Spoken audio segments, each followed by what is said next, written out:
तर नमस्कार मित्र, स्वागत आहे तुमचं पुन्हा एकदा आपल्या युट्यूब चॅनलवरती, ज्याचं नाव आहे स्वाद आपुलकीचा. आज आपण बनवणार आहोत गरमागरम बटाटा वडा आणि चटणी. सर्वात प्रथम आपल्याला लागणार आहे ती म्हणजे बटाटे. ही मस्तपैकी आपल्याला उकडायचे कुकरमध्ये आणि त्यानंतर त्याची सालं काढून ठेवायची. इथे आपण 8 बटाटे घेतलेले आहेत. त्यानंतरला आपण इथे घेतलं आहे बेसन, इथे आहे तांदळाचं पीठ अर्धी वाटी. त्यानंतर आपल्याला जी गरज लागते ती म्हणजे आला लसणाची पेस्ट, जी की बटाटे वड्याचा जीव आहे. त्यासाठी आपण घेतलं तिथे आलं, नंतर इथे थोडीशी मिरची, लसूण आणि कोथिंबीर हे आपल्याला ग्राइंड करून घ्यायचं मिक्सर मध्ये. आणि इथे कोथिंबीर आणि कढीपत्ता हे एक्स्ट्रा आहे, जे की आपण भाजीमध्ये वरून ऍड करणार आहोत. चला मग रेसिपीला आपण आता सुरुवात करूया. तर हे बघा मित्रांनो, लगेचच हातावरल्या मम्मींनी आला लसणाची जी मी सांगितली ती पेस्ट तयार केलेली आहे. पेस्ट आपल्याला एकदम पातळ अशी नाही करायची, तर आपल्याला जाडी मोठी करून ठेवायची ग्राइंड करून.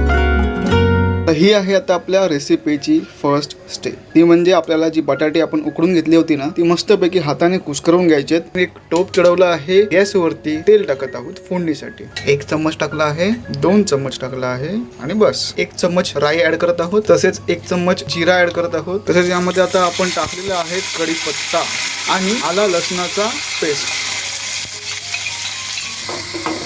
आता आपण यामध्ये ऍड करत आहोत थोडीशी हळद. हे बघा, हे अशा प्रकारे फोडणी तयार झालेली आहे.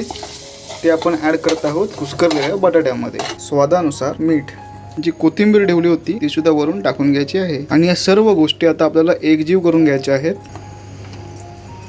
तर ही बघा, अशा प्रकारे आपली भाजी तयार झालेली आहे. एका लंगड्या टोपामध्ये आपण थोडं बेसनाचं पीठ घेतलेलं आहे आणि यामध्ये मी सांगितलेलं ना, वाटी अर्धी घेतली होती तांदळाचं पीठ. त्यातलं थोडंसं पीठ आपण ठेवलेलं आहे, कारण इतकंच पीठ आपल्याला इनफ होऊन जाईल. थोडंसं मीठ ऍड करतोय, थोडीशी हळद टाकत आहोत. या गोष्टी देखील आपल्याला पूर्णपणे मिक्स करून घ्यायच्या आहेत. थोडंसं तेल देखील ऍड करून घेते. आता पाणी टाकून ना हे पीठ आहे ते मस्तपैकी तयार करून ठेवायचं आहे, जेणेकरून या बटाट्याचे वडे तयार करून त्यावरती आपण या पिठाचं आउटर लेअर तयार करू. आणि कन्सिस्टंटली एकाच दिशेने आपल्याला ते मिक्स करायचं आहे, जेणेकरून त्यामध्ये बुडबुडे बनणार नाहीत.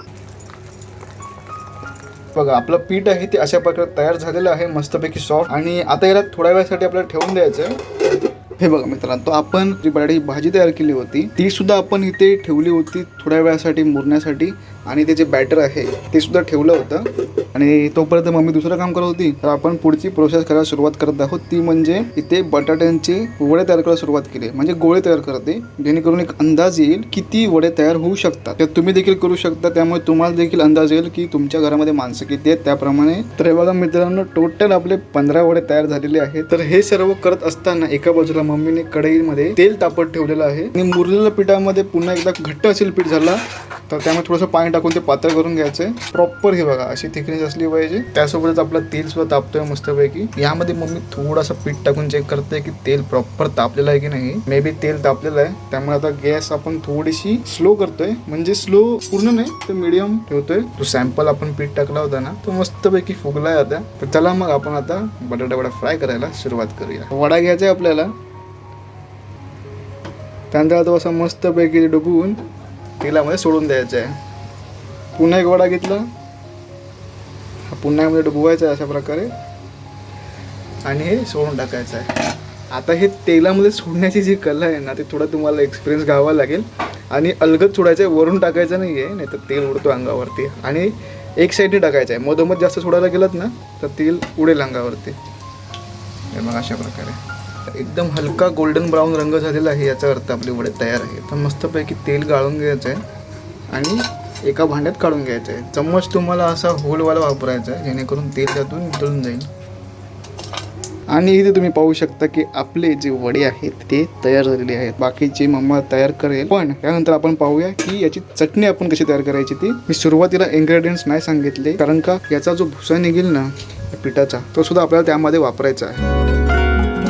तर मित्रांनो, मगाशी जसं सांगितलं मी, आता आपण पाहूया की त्याची चटणी कशी करायची. ही आपण चटणी करणार आहोत सुकी चटणी, ज्यामध्ये आपण जे वडे तयार केले होते त्याचा जो पीठ होता ना, त्याचेच मम्मीने हे फ्राय केलंय. पीठ आहे फक्त. त्यानंतर इथे आपण लसूण घेतलेले आहे खूप जास्त, आणि इथे मसाला घेतलेला आहे आणि मीठ. या सर्व गोष्टी आपल्याला मिक्सरच्या भांड्यामध्ये टाकायच्या आहेत. लाईक सर्वप्रथम आपण शेवटच्या पिठाचा कुस्कर होता ना, तो टाकलेला आहे. यामध्ये आपण टाकली लसूण आणि शेवटला आता आपण टाकतो आहोत मसाला. आणि एक गोष्ट राहिली, मीठ टाकायची राहिली. आणि मीठ थोडासा टाकायचं आहे आपल्याला, कारण का ऑलरेडी त्या पिठामध्ये मीठ आपण टाकला होता. ग्राइंड करून आपली ही जी चटणी आहे ती अशा प्रकारे तयार झालेली आहे. ही थोडी थोडी मिक्सर बोलतात ना, असं चालू बंद करून अशा प्रकारे ही चटणी तयार करायची, जाडी मोठी वाटून घ्यायची. तर फ्रेंड्स, आपली वडापावची जी रेसिपी आहे ती तयार झालेली आहे. हे बघा, वडा एकदम सॉफ्ट आहे आतून आणि त्याच्याच भुशाची आपण ही चटणी तयार केली होती आणि पाव आपण विकत घेतले होते. तर आय होप तुम्हाला ही आजची रेसिपीची व्हिडिओ आवडली असेल तर नक्की कमेंट करून सांगा. तुम्ही व्हिडिओला लाईक, शेअर आणि चॅनलला सबस्क्राईब जरूर केलं असेल असं मी गृहीत धरतो आणि आपली पुढील व्हिडिओ पाहण्यासाठी इथे क्लिक करा.